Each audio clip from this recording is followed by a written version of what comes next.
நம்மளுடைய பிரச்சனையை இது எல்லாத்தையும் தேடிக்கிட்டே அலையிறோம். அப்ப எல்லாத்துக்குமே ஆசைப்பட்டு எல்லாம் கிடைச்சிருச்சுன்னா, இல்லைன்னா எல்லாத்தையும் கம்ப்ளீட் ஆயிட்டோம்னா நம்மளாவே விட்டுருவோம்னு சொல்லி ஒரு ஐடியா இருக்கு. உறவு வழியாக வரக்கூடிய துன்பம் மிகப்பெரிய துன்பம். அதனால உறவுக்குள்ள போய் மாட்டிக்காதேன்றதான் மெயின். அதனாலதான் புத்தர் என்ன செஞ்சுட்டாரு, சின்ன சின்ன ஆசைகள் உங்களை கொண்டு போய் எங்க விட்டுரும், பெரிய ஒரு பிரச்சனை. அப்ப வள்ளலார் ஒரு தடவை படுத்துங்கிறாராம், ஒருத்தர் மெதுவா வந்து கடுகுன்னு கல்றான்.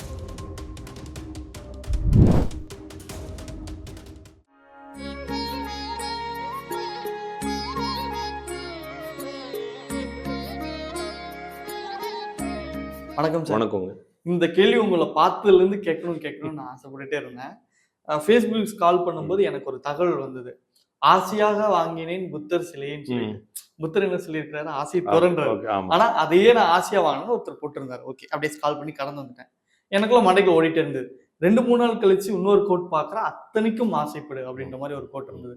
ஒரு டவுட் இருந்துட்டே இருந்தது. இப்ப நான் ஆசைப்படணுமா, ஆசையே பட வேணாம்? ஈசனே ஆயினும் ஆசை மரன்னு ஒரு வார்த்தை இருக்கு. ஈசன் மேல கூட நீ பற்று வைக்க கூடாது. ஆமா, ஈசன் மேல பற்று வைக்கிறது கூட அது ஒரு பற்று அப்படிங்கிறாங்க. இன்னொரு விஷயம் என்ன சொல்றாருன்னா, ஓசோ என்ன சொல்றாருன்னா, இருக்கிறதுலே பெரிய சுயநலவாதி வந்து ஆன்மீகவாதி தான். மீதி எல்லா பேரும் உலகத்துக்காக வேலை பாக்குறான். இப்ப நான் வந்து வேலை பாக்குறேன். இப்ப நம்ம பேசிட்டு இருக்கோம், 4 பேர் பாப்பாங்கன்னு பேசுறோம், ஒரு யாருக்காவது பயனடையும் அப்படித்தான் பேசுறோம் இல்லைங்களா? இதுல ஏதாச்சும் நம்மளுக்கு தெரியாம அடுத்தவங்களுக்காக நம்ம வேலை பார்த்துட்டே இருக்கோம். சாமியார் மட்டும் தான் அவனுக்காக வேலை பார்ப்பான். வேற எவனை பத்தி அவனுக்கு சிந்தனை கிடையாது. சோறு கண்ட இடம் சொர்க்கன்றவன் படுத்து தூங்கிட்டு அங்கேயே உட்காந்து தியானம் பண்றதோ, இல்லைன்னா ஆன்மீகத்தை பத்தி யோசிக்கிறதோ, இல்லைன்னா டுவாக்கூர் சாமியார் இருந்தா படுத்துங்கிறதோ செய்வாருன்றப்ப சுத்தமா சுயநலவாதியா இருந்தா தான் சாமியார் ஆக முடியும்னு ஓசோ சொல்றாரு. அப்ப ஆசை அப்படிங்கிறதுக்கு என்ன இருக்குன்னா, என்ன சொல்றாங்கன்னா, ஆசை என்பது துன்பத்தை கொண்டு போய் சேர்க்குது. அதனாலதான் வந்து அந்த ஆசையை மறக்க சொல்றாங்க. இப்ப துன்பத்தை கொண்டு போய் சேர்க்காட்டினா, ஒரு ஆசை துன்பத்துல கொண்டு போய் சேர்க்கல, அப்போ ஆசைப்படுற தப்பு இல்லையா? ஆமா, அப்ப என்ன சொல்றாருன்னா வள்ளலார், நீங்க அனுபவிக்கக்கூடிய அனைத்து இன்பங்களும் காலத்திற்கு உட்பட்டு இயங்குகிறது. இப்ப நம்ம காஃபி குடிக்கிறோம், காஃபி குடிச்சது அந்த இன்பம், காஃபி இன்பம் எத்தனை நூற்றாண்டுகளுக்கு இருக்கும்? அவ்வளவுதான். அடுத்து நம்ம பேசணும்னாலோ தண்ணி குடிச்சோம்னாலோ, இல்லைன்னா அது சூப்பர் காபி போட்டு கொடுத்தாதான் நாக்குல நிக்குதுன்னு சொல்லுவோம். ஆமா, ஒரு நாளைக்கு நிக்கும். அதுக்கு ஒரு காபி போட்டு கொடுத்தோம்னா அதுக்கப்புறம் அதை மறைக்கிறதுக்கு இன்னொன்னு ஏதாச்சும் குடிச்சாதான் உண்டுன்ற மாதிரி. அப்ப என்னன்னா, அது சிற்றின்பம்னு சொல்றாங்க. எல்லா இன்பங்களும் காலத்திற்கு உட்பட்டு இயங்குகிறது. இறை இன்பம் மட்டும்தான் காலத்திற்கு உட்படாமல் இயங்குகிறது. எனவே அந்த இன்பத்தின் மீது ஆசைப்படுங்கன்னு சொல்றாங்க. அப்ப ஆசைப்பட்டு வாங்கிய புத்தர் சிலை, அவருக்கு அந்த புத்தர் சிலைக்கு கீழே ஆசையே துன்பத்திற்கு காரணம் எழுதியிருக்குன்னு நீங்க சொல்றோம். அதை அப்படிதான் புரிஞ்சுக்க வேண்டியிருக்கு. ஆசையே துன்பத்திற்கு காரணம் என்ற புத்தர் சிலையை ஆசைப்பட்டு வாங்கினேன் அப்படிங்கிறது, அவர் அந்த ஆசைங்கிறது வந்து எதற்காக ஆசைப்பட்டார் கேள்வி இருக்கு இல்லைங்களா? அவர் ஏதாச்சும் ஒரு அடுத்த இன்பத்துக்கு ஆசைப்பட்டாருன்றது இல்ல. அவரு புத்தர்ன்ற ஒரு அந்த தன்மை மேல ஆசைப்பட்டிருக்காரு. புத்தம்ங்கிற தன்மை மேல ஆசைப்பட்டிருக்காரு. அது நல்ல ஆசை தானே, அப்படித்தான் புரிஞ்சுக்கணும். எல்லாத்துக்கும் ஆசைப்படும், அத்தனைக்கும் ஆசைப்படும் சொல்றது என்னன்னா, அது ஒரு மைண்ட் செட். அது வந்து என்னன்னா, நம்மளுடைய பிரச்சனைய இது எல்லாத்தையும் தேடிக்கிட்டே அலையிறோம். அப்ப எல்லாத்துக்குமே ஆசைப்பட்டு எல்லாம் கிடைச்சிருச்சுன்னா, இல்லைன்னா எல்லாத்தையும் கம்ப்ளீட் ஆயிட்டோம்னா நம்மளாவே விட்டுருவோம்னு சொல்லி ஒரு ஐடியா இருக்கு. ஆனா அது எப்ப விடுவீங்க? இப்ப நான் ஒரு கார் மேல ஆசைப்படுறீங்க, நீங்க எப்பதான் காரை மறப்பீங்க? வாய்ப்பே இல்ல. அதோட அட்வான்ஸ் முடிஞ்சிரு. அது அப்ப என்ன சோழி முடிஞ்சுன்னு அர்த்தம், பீஸ் போயிருச்சு. ஆரம்பத்திலே பீஸ் படம் பல்புன்ற மாதிரி நம்ம அர்த்தம். அப்ப என்னன்னா, அவங்களுடைய மைண்ட் என்னன்னா, நமக்கு என்ன சொல்றாங்கன்னா, எதுலையுமே கமிட் ஆகிக்காது, என்ஜாய் பண்ணு, இந்த செகண்ட் என்ஜாய் பண்ணு. அப்ப பற்று என்பது, துறவு என்பது நித்திய துறவுன்னு சொல்றாரு வள்ளலார். அவர் என்ன சொல்றாருன்னா, அறம், பொருள், இன்பம், வீடு, இந்த 4ஐயும் 4 காலங்களிலும் பற்றின்று அனுபவித்தல் சொல்றாரு. இப்ப 4 காலங்களில், அது 4 காலம்ன்றது அவர் ஏதோ ஒரு காலத்தை குறிச்சிருக்காரு, விடுங்க. 4 காலங்கள்னா நம்மளுடைய காலங்களா இருக்கலாம், இல்லைன்னா நம்மளுடைய முன்பின் அப்படின்னு இருக்கலாம், ஏதோ ஒன்று சம்திங். 4 இன்பங்களையும் அந்த எல்லாத்தையுமே வந்து பற்றில்லாமல் அனுபவிப்பது. திடீர்னு நீங்க என்ன கார்ல கூப்பிடுறீங்க, ஐயோ கார்லாம் நான் வரமாட்டேன், நடைபயணமாவே அடிகளார் போவாருன்னா சொல்லக்கூடாது, என்ஜாய் பண்ண வேண்டியதான். கார் எதுக்கு கண்டுபிடிச்சாங்க? டிராவல் பண்றது. அது காலம் தானே செய்யுது, நகர வேண்டியதானே. செருப்பு மட்டும் போடுறோம், இல்லைன்னா ரோட்ல நடக்கிறோம், எல்லாத்தையும் பயன்படுத்த நம்மளுக்குள்ள லிமிட்டேஷன் வச்சுக்கிட்டு நம்ம நல்ல துறவிமான நடிக்க தேவையில்லை. அப்ப கார் வந்தா ஏறி போக வேண்டியதானே, நல்ல கார் இதோட சூப்பர் கார் இருக்கான்னு கேட்டே போக வேண்டியதானே. அப்ப என்ஜாய் பண்ணணும், ஆனால் அது போயிட்டா கேர் எடுக்க கூடாது. இந்த மாதிரி மைண்ட் செட்ல வாழ்றது பேர நித்திய துறவுன்னு சொல்றாரு. ஆனா இது வந்து ஒரு உடைமை, உயிர் இல்லாத பொருள் வச்சுக்கோங்களேன். ஒரு பொருள் வாங்குறீங்க, அந்த பொருள் மேல இருக்கக்கூடிய ஆசை, அந்த பொருளை பயன்படுத்தும் பொழுது அது மேல சில நாட்கள்ல அந்த ஆசை போயிடலாம், சரிங்களா? அந்த ஆசை, அந்த பொருள் உங்களுக்கு என்ன செய்யாது, ரிப்பீட், உங்களுக்கு எதுவும் வேலை வைக்காது. காரு வாங்கினா அதுவும் மெயின்டெனன்ஸ் வேலை வைக்குது. இதே இது ஒரு நல்ல உருளைக்கல் மாதிரி ஒன்று வாங்கி வச்சுக்கிறீங்க, ரொம்ப நாள் நம்மளுடைய வாழ்க்கையில் நிறைய இருக்கும், ஒன்று வாங்கி போட்டோம்னா வாழ்க்கை ஃபுல்லா அது அப்படியே கிடக்கும். அந்த மாதிரி பொருள்கள் நம்மளுக்கு துன்பத்தை கொடுக்காது, அது மேல வைக்கக்கூடிய ஆசை உங்களை துன்பத்துக்கு கொண்டு போய் சேர்க்காது. ஆனா உயிருள்ள பொருள்கள் மாறிக்கிட்டே இருக்கும். அதனால உறவு வழியாக வரக்கூடிய துன்பம் மிகப்பெரிய துன்பம். அதனால உறவுக்குள்ள போய் மாட்டிக்காதுன்றதான் மெயின். அதனாலதான் புத்தர் என்ன செஞ்சுட்டாரு, தெரிச்சு ஓடிட்டாரு. எந்த யாரும் இல்லைங்க, அவர் கல்யாணம் பண்ணி பிள்ளைலாம் விட்டு ஓடி போயிட்டாரு. ஓகேங்களா, அவர் கடைசியா வரும்பொழுது அவருடைய ஊருக்குள்ள கால் வைக்கும் போது தயக்கப்படுறாரு. அப்ப அவருடைய சீடர் கேட்கிறாரு, ஐயா உங்களுடைய வாழ்க்கையில இது மாதிரி ஒரு தயக்கத்தை உங்கள்ட்ட நான் பார்த்ததே இல்லை அப்படின்னு. ஊருக்குள்ள என் பொண்டாட்டி இருக்கு. புத்தரே அவருக்கே வந்து புத்தரே இருக்குன்னா மனைவி வந்து என்ன கேட்டாங்கன்னா, நீங்க துறவரம் போறீங்க ஓகேங்களா, நான் எல்லாத்தையும் நான் வந்து ஒரு உலக வார்த்தையா சொல்றேன், அதுக்கு வேற வார்த்தைகள் போட்டு அவங்க பேசிருக்கலாம். துறவரம் போற என்னதுக்கு விட்டு போன, நானும் வந்துருப்பேன்ல முன்னால, ஏன் நீ மட்டும் தான் ஞானம் அடையணுமா? இல்ல துறவரம் நீ மட்டும் தான் ஞானம் அடையணும், நானும் ஞானம் அடையலாம்ல, என்னை மட்டும் விட்டு ஒரு 2 பிள்ளைகளை பெத்து விட்டு ஓடிவிட்ட. அப்ப என்ன அப்படின்றப்பதான் அவருக்கு அந்த அப்ப என்னன்னா எல்லா நேரங்களிலும் பற்று, ஏதாச்சும் ஒரு துன்பத்தையோ சிக்கலையோ கொடுக்கணும், பற்று வீடு அப்படின்னு சொல்றாங்க. அப்ப ஈசனே ஆயினும் ஆசை மரன்னு சொல்றதும் அதுக்குள்ள எப்பெல்லாம் நம்ம கம்மிட் ஆகிறோமோ அப்ப சாமியார் பூனை வளர்த்த கதையை ஆகி போயிடும். நம்ம ஒன்னு தொட்டு நம்ம எல்லா விஷயத்துக்கும் வலை போல மாட்டிக்கொன்றதுனால இந்த ஆசைகள் இல்லாமல் இருக்கணும்னு சொல்றாங்க. இந்த அத்தனைக்கும் ஆசைப்படுன்னு சொல்ற கேஸுகள்லாம் வந்து நம்மளை போட்டு எங்கேயாச்சும் மாட்டி விட போகுதுன்னு அர்த்தம். அவர் ஆசைப்பட்டிருப்பாரு. அத அப்ப 2 விஷயம் இருக்கு. ஒண்ணு பிலாசபி, நான் கெட்டவனா இருந்தா ஒரு படத்துல பாக்கிறாச்சு பெட்ல விழுந்துருவாரு, பெட்ல படுத்திருப்பாரு, அந்த வேலைக்காரி பாத்திரம் அதை இழுத்து கொண்டு படுக்க வச்சிருவாரு.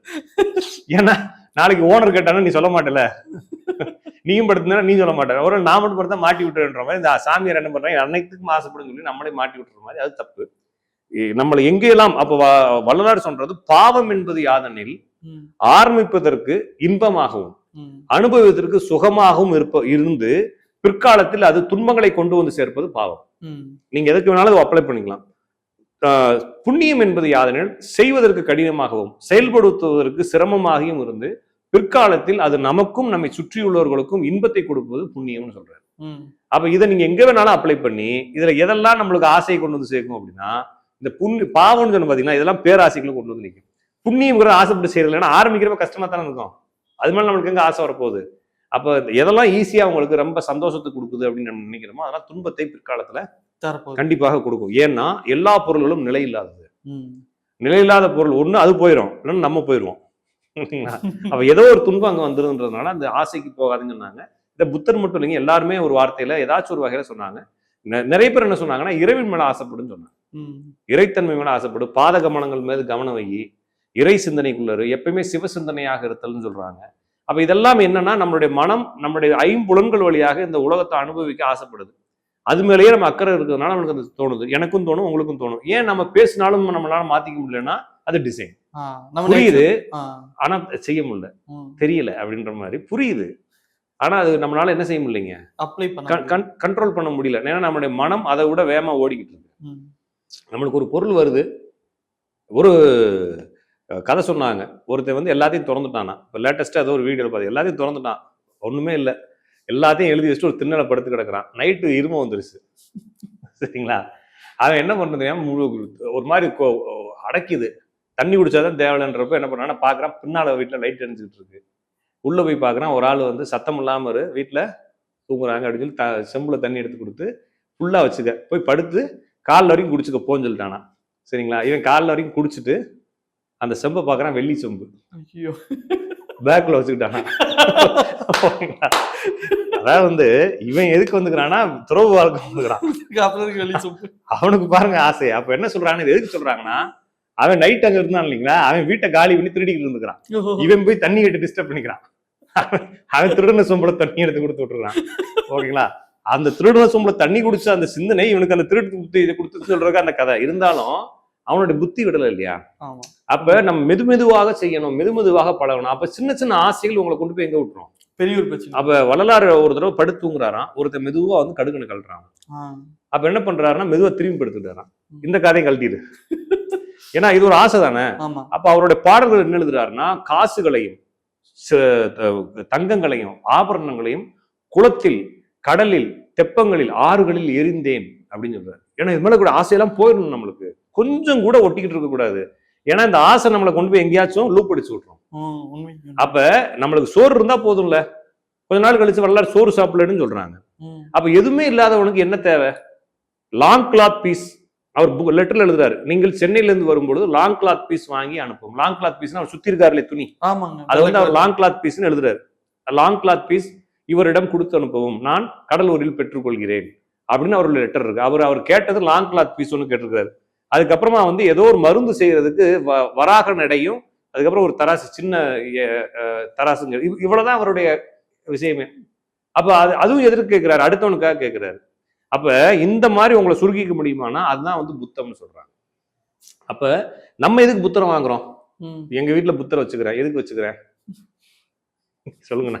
ஒண்ணு, நான் வந்து அதை என்னுடைய அடையாளமாக மாத்துறதுக்காக வச்சுக்கிறேன் இல்லைங்களா, நான் அவரை பின்பற்றுறேன். இப்ப வந்து அதை ஜாதிய ரீதியாக கொண்டு வந்துட்டாங்க புத்தரை.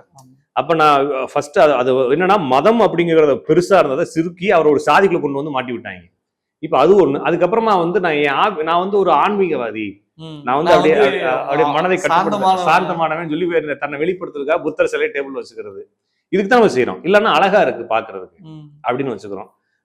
அப்ப புத்தரை நான் எதற்கு வாங்கினேன் அப்படின்னா, புத்தருடைய கருத்துக்களை உள்வாங்கல, புத்தர் சிலையை மட்டும் உள்வாங்கினேன்ற மாதிரி வாங்கினேன்ற மாதிரி தான் எடுத்துக்கணும். அப்ப ஆசையே துன்பத்திற்கு காரணங்கிறது உண்மை. ஆனா அந்த சிலை மேல ஆசைப்படுறத தப்புன்னு சொல்லக்கூடாது. நம்ம வந்து வேற பொருள் மேல ஆசைப்படுறது, எல்லாத்துக்கும் ஆசைப்படும் சொல்றதுலாம் வந்து புத்தம் சொல்லல. ஆனா புத்த மதத்தினுடைய சாயல் போலதான் நீங்க சொல்ற ஆளுகள்லாம் வருவாங்க. நம்ம ஓசோவே வந்து புத்த மதத்தினுடைய சாயல் தான் வருவார். அவர் சொல்லக்கூடிய தம்பபதம் அப்படிங்கிறது ஒரு விஷயத்தின் மீது இருக்கக்கூடிய ஆர்வத்தை அது என்ன செய்யுதுன்றதை அனுபவிக்கிறதுக்காக. இப்ப வேற ஒண்ணும் இல்லைங்க, ஸ்மோக் பண்றவங்க எப்படி ஸ்மோக்கை நிறுத்த முடியும்? கொஞ்சம் கொஞ்சமா நிறுத்த முடியாது. ஓகேங்களா? நீங்க அதுல ஸ்மோக்ல வந்து டோல் ஃப்ரீ நம்பர் போட்டுருவான், அது கால் பண்ணி வேணாலும் அவங்க அப்படித்தான் சொல்லுவாங்க, கொஞ்சம் கொஞ்சமா நிறுத்துங்க. தண்ணி அடிக்கிறவங்களா தான் ஃபர்ஸ்ட் கட்டிங்கா குறைங்க அப்படிலாம் குறைக்கவே முடியாது. ஏன்னா ஒரு பாக்கெட்டை வாங்கி வச்சுட்டீங்கன்னா ஒரு நாளைக்கு ஒரு 10 பீஸ் அடிக்கிறவங்க ஒரு 20 பீஸை வாங்கி வச்சீங்கன்னா 1 மணி நேரத்துல 20 அடிச்சிருவான். ஏன்னா அவனுக்கு கட்டுப்பாடு இருக்காது, பயம் வந்துடும். நம்ம நாளைக்கு நிறுத்திடுவோம், இது கிடைக்காதுன்னு சொல்லி பயம் வந்து 20 அடிச்சிருவான். அப்ப இதை எப்படி நிறுத்துறதுன்னா, அதை அனுபவிக்கும் பொழுது அவேர்னஸா அனுபவிக்கிறது. சரிங்களா?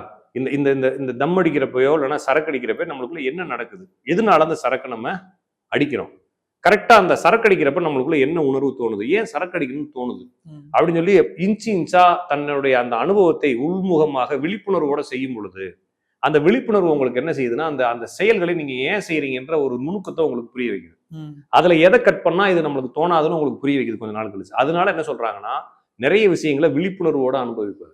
அதனாலதான் ஓசோ என்ன சொன்னாருன்னா, அந்த பால் உணர்வு இருக்கு இல்லைங்களா, பால் உணர்வு உறவுகளையுமே நுணுக்கங்களுடன் ரொம்ப வீரியத்தன்மையோட ரொம்ப ஒரு விழிப்புணர்வோட அனுபவிச்சீங்கன்னா கொஞ்ச நாள் கழிச்சு பால் உணர்வு எங்க நிறுத்தணும்னு உங்களுக்கு தெரிஞ்சிடும். அப்ப குடிக்கிறீங்கன்னா குடிக்கிறத லைக் பண்ணி இன்ச் பை இன்ச்சா எங்க இருந்து ஆரம்பிக்கிறது, எங்க ஆசை ஆரம்பிக்குது, எது மாதிரி நம்மளுக்கு ஃபீலிங் வருது, ஏன் குடிக்கணும்னு தோணுது. நம்மளுக்கு குடிச்சு பாட்டில ஊத்தி 2 ரவுண்டு போனதுக்கு அப்புறமா ஐயோ இந்த கருமத்தை இந்த சனியனை குடிக்கவே கூடாது, அந்த சாக்கடை குடிக்கவே கூடாது, இதனாலதான் நம்மளுக்கு அவமானம்னு நினைக்கிறோம். அதுக்கு முடிச்சதுக்கு அப்புறம் தூங்கி மாந்தி எடுத்து வீட்டுல தூக்கி அடிச்சு திருப்பி குளிப்பாட்டி சாயந்தரம் என்ன ஆகுது, அங்க போகுது. அப்ப நான் ஒரு ஆர்டிகல் எழுதியிருந்தேன். ஒருத்தன் அங்க இருந்து ஒரு ஊருக்கு போறான், அந்த ஊர்ல இவனுக்கு ஒரு நல்ல மதிப்பு இருக்குது. ஆனா அங்க போன உடனே அவனுடைய கண்கள் மேயுது, ஒரு சிகரெட்டு கடை எங்க இருக்குன்னு. ஓகேங்களா? ஒரு ஆபீஸ்ல போய் உட்காடுறான், அதனால நாங்க உட்கார முடியல, வெளியேற்றிக்கிட்டே இருக்குது. எங்கேயாச்சும் ஒரு சந்து சாக்கடை பொந்துக்குள்ள நின்று அடிச்சுட்டு வந்துடுறான். எவ்வளவு பெரிய ஆளு, எவ்வளவு மானம் கெட்டு கேவலப்பட்டு, ஒரு சிகரெட்டு கேவலப்பட்டு அது கப்போட போனவங்க.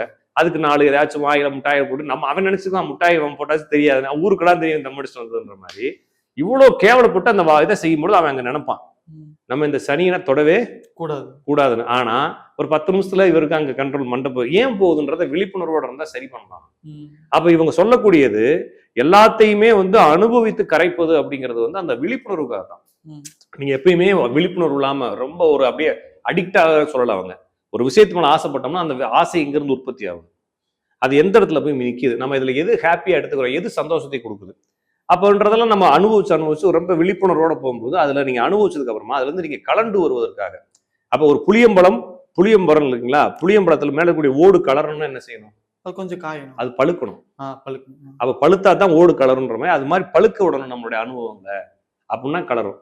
நீங்க அதுக்குன்னு மாம்பழம் பழுக்குதுன்னு சொல்லிட்டு மாம்பழம் தோல் கலந்து வரும்னு வெயிட் பண்ணீங்கன்னா வராது, எதுவும் இருக்கு. அதே மாதிரி உலவங்க காய் இருக்கு இல்லைங்களா, உலவங்காய் பழுக்குன்னு வெயிட் பண்ணீங்கன்னா முன்ன முடியாது, வெடிச்சு பஞ்சா தான் வரும்ன்ற மாதிரி நீங்கள் புளியம்பழமாக இருந்தா தான் அந்த கான்செப்ட் வேலை பார்க்கும். நீங்க மாம்பழமா இருந்துகிட்டு கலரும் தோல் கலர்னா ஒண்ணும் கலராது. Okay. திருக்கோட்டை தான். கடைசியா சூப்பி போயிருவீங்க, செத்து போயிருவீங்கன்ற மாதிரி. அப்ப எல்லாத்துக்கும் அப்ப என்னன்னா ஒரு விஷயம் இப்படி அனுபவிக்கிறதுக்காக தான் ஓசோ சொல்றாரு. ஓசோ வந்து எங்க எடுத்துட்டு வர, புத்தர்ல இருந்து எடுத்துட்டு வர. அப்ப இது மாதிரி சொன்ன கதைகளாக தவிர ஆக மொத்தம் ஆசை என்பது நம்மள படுகொலியில கொண்டு போய் தான் விடும். எனக்கும் உங்களுக்கும் சரி, எல்லா உலகத்துக்கும் அதுதான். ஏன்னா இதுதான் வந்து நம்மள எல்லா விஷயத்துக்கும் லூப் அடிக்குது. அந்த லூப்பை வந்து கட் பண்ணணும்னா ஒண்ணு நம்மளுக்கு வந்து கமிட்மெண்ட் இல்லாம இருக்கணும். இப்ப நான் வந்து கல்யாணம் பண்ணிட்டேன், 2 பசங்களை பெற்றிருக்கேன், நான் ஆசைப்படாம இருக்க முடியாது. ஒருவேளை எனக்கு இந்த சிந்தனை வந்து கல்யாணத்துக்கு முன்னால வந்துருச்சுன்னா சாமியாரா போயிருக்கலாம். சாமியாரா போனாலும் இப்ப நிறைய ஆசைப்பட வேண்டியது இருக்கு இல்லைங்களா? அப்ப நான் ஒரு தடவை நான் வந்து காசிக்கு போயிடலான்னு முடிவு எடுக்கிறப்ப எனக்குள்ள நைட் எல்லாம் ஓடுனது எந்த செல் எடுத்துட்டு போலாம், 2 சிம் இருக்கு. ஓகே, கம்யூனிகேட் பண்ணணும்ல, குடும்பம் இருக்கு, எமர்ஜென்சின்னு எதுல கூப்பிடுவாங்க, ஏதாச்சும் ஒரு சிம் எடுத்துட்டு போகணும். பட்டன் போன் இருக்கு வீட்டுல, அது ஒன்று எடுத்துட்டு போகணும். ஆண்ட்ராய்டு எடுத்துட்டு போயிடலாமா, 2 கார்டு இருக்கு, எந்த கார்டு எடுத்துட்டு போகலாம், ஜிபே நம்பர் நம்மள வச்சுக்கலாமா வேணாமா, இந்த மாதிரி 1000 குழப்பங்கள் எனக்குள்ள இருக்கு. அப்ப நம்மளுடைய மூளை எப்படி வேலை பார்க்குது, கமிட்மெண்ட் வந்ததுக்கு அப்புறமா. இதே சாமியாரா இருந்தா ஒண்ணுமே வேண்டியது இல்ல. ஆமா, நாராயண குரு அப்படிங்கிறவர் வந்து நீலகண்ட யாத்திரை போகிறாரு.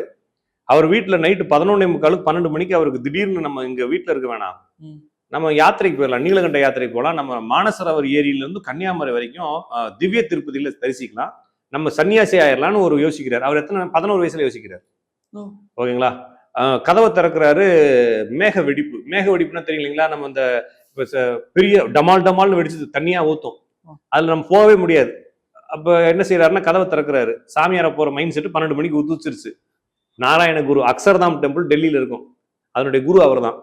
அவர் கதவை திறக்கிறாரு, வெளியே அடி செம அடி பெஞ்சிருக்கு, உள்ள போனா கரைஞ்சு போயிடும், அந்த அளவுக்கு மழை. என்ன செய்யலாம், உட்காந்துட்டு காலையில ரிலாக்ஸா போலாம்ல, அப்படித்தான் நம்ம நினைப்போம்.